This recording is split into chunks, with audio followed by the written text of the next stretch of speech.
I'm sorry. Hey, yo, what's good, Josh? Your boy Faded 2 Games here. Welcome back to another Warframe video. So today, Yareli, the good old fish woman or mermaid, some would say. I don't know, the mermaid Warframe, but the bubble frame, the bubble blower. Please stop me while I'm jellyfishing. What? Bro, what are you talking about, man? Sorry, that wasn't necessary, but we're here to talk about Yareli Prime and this awesome build that I have just been loving, absolutely dominating with you guys, pretty much. But if you guys just want to again for the first time, want to see more content like this, there's that like subscribe button because it's about to get good, baby. Alrighty, guys, let's go ahead and get into Yareli's abilities. Now, first verse, her passive. Yareli gains 200% crit chance for secondary weapons, which she has been moving for at least 1.5 seconds and removing constantly, especially if you're running her on Void Cascade. She is a very good Warframe to run with Void Cascade. As you guys just seen, I was running solo, kicking booty cheeks, as you guys also seen. Merc the Acolyte with a Kuvu Nukor, unheard of, by the way. But let's jump into her main abilities. Now, Sea Snares is a fantastic ability that I absolutely love. It makes enemies more vulnerable to damage while also suspending their demeanor. So it's great for crowd control and dealing tons and tons of damage. Now, Form 5 Water Globules that seek out enemies and expand on contact, simultaneously damaging and immobilizing their victims. Enemies hit by the globules take increased damage from all sources, and that is a all-around damage increase from everything that you do. That damage is increased now, which is pretty fun and insane, guys, not gonna lie. I have been enjoying it. Now, next is Marulina.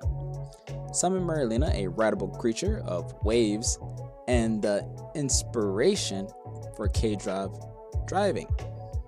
Marulina protects Yareli by absorbing a large portion of incoming damage, which is very, very nice. And also, we become invulnerable for 4 seconds when she is destroyed, but that's nice. And we have a 3-second cooldown, so we can constantly proc it, which is nice.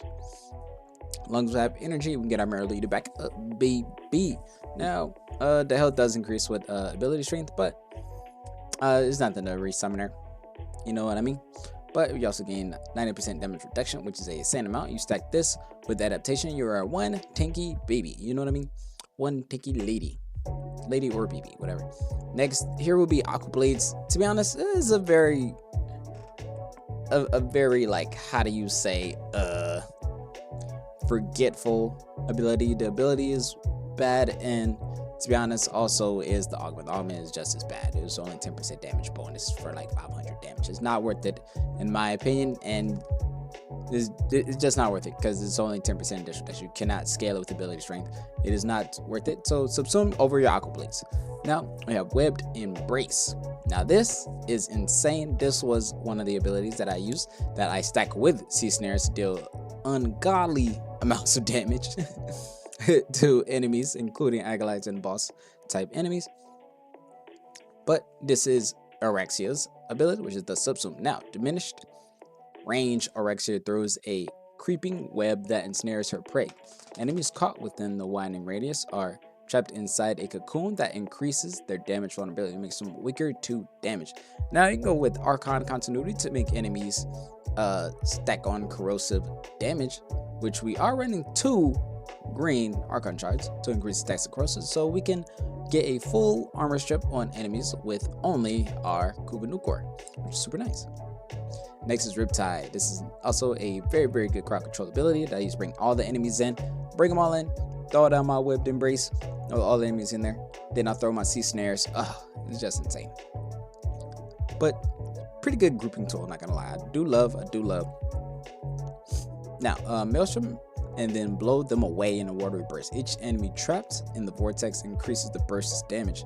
Now, the cost is quite high, but with this setup, you won't have to worry about any of that. Next, we have duration for 10 seconds. So we have a radius of 28 meters, which scales ability, strength, and range, and duration, which is nice, which is 10 seconds. All right. Now on to the Archon charts or the setup. Let me move myself up a bit. Why'd I do that? Oh my god, I ain't made dumb up. Now I have 2 yellow shards for increased effectiveness of energy orbs. We have 2 green shards for max corrosive stacks, so we get a full armor check. And we just got 1 Tau Forged Violet shard for a good, what do you call those things? Equilibrium shard? Yeah, I'm just calling it equilibrium shard. Equilibrium orbs. There we go. So we get health and energy from energy pickups and health pickups, which is, you know, not too bad. And with the good old effectiveness of energy orbs, we get that nicely. You know what I mean? Now, but me personally, if you have an extra Uriel, I would stack Uriel's ability as well. If you guys just want to go more that route, if you want, if your orb's already good, but let's go ahead and jump into the build, baby.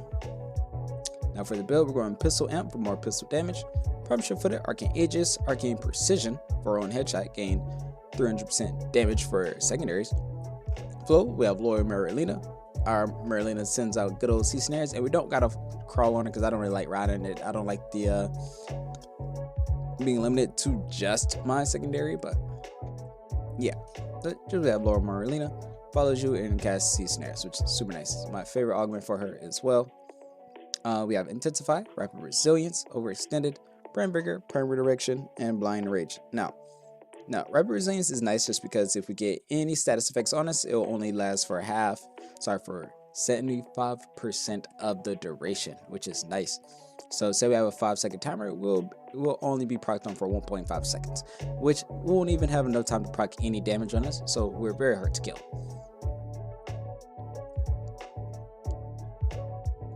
Alright, next we have Kuva's Sobek. This is my Sobek, this is my Ashen Shell setup. I use this for all my other Warframes, which is Blast, Kuva's Sobek, but I do recommend you just go flat corrosive. You know what I mean? I just have Blast just because it's fun. And Primary Deadhead just for more damage, baby. But you can go any primary you want. Same thing that's good for card clearing. So beam weapons are a great alternative, which I also like just because they synergize and attack multiple enemies at one time, which is nice. Or you can just go radio damage. It says we are random webbed embrace, so radio weapons work as well. So Exceltra, Bubonico, blah blah blah, so on and so forth. Now for our bread and butter, this is our Kubanukor build. Now I do have a Riven build, but I just like this build a lot better. And we have secondary nerve rate, and we are going heat, radiation, corrosive, and magnetic. Reason being is because we full strip all enemies, so having viral damage is nice to have, but we don't need it just because we hit extremely hard thanks to secondary nerve rate, and our flat damage of 1000% with a 12 times damage multiplier, also while making enemies nearly 500% more vulnerable to our damage. It is a blessing. You know what I mean, guys. It's a blessing. But it's the setup. So if you guys have that, if you don't have any of the prime mods, you just go regular target cracker, regular heat charge. Galvanized mods or muds, but you can just go barrel diffusion or sure shot. And you have convulsion, magnetic might, pestilence, and horn strike. It's just even on our requests. Okita Prime just for the speed boost. I really need to see it, you know. But this is my build, melee exposure. And I'm going Madurai.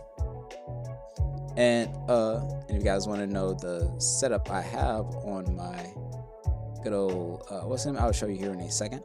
Warframe Prime negate, manifold bond, duplex bond, vacuum crowd, dispersion, regen, momentous bond, shield charger, repair kit, and guardian. I got Breast on Prime just for momentous bond to proc with 60%, but Verglass is better in my opinion. Makes Buggrenier, which I do like. But you guys, that is our Warframe build. I'm gonna go over here and I will show you my good old amp setup that I'm running. I'm going Emergency Savior, Emergency Renewed, Internal Onslaught for crit chance, and Emergency Eradicate for ability damage to our amps, which is nice. So we're very hard. So if we go our alternate fire, we'll hit a lot harder than we are, but we'll be fine. Yes. But if you're wondering what parts on Fetus Cetus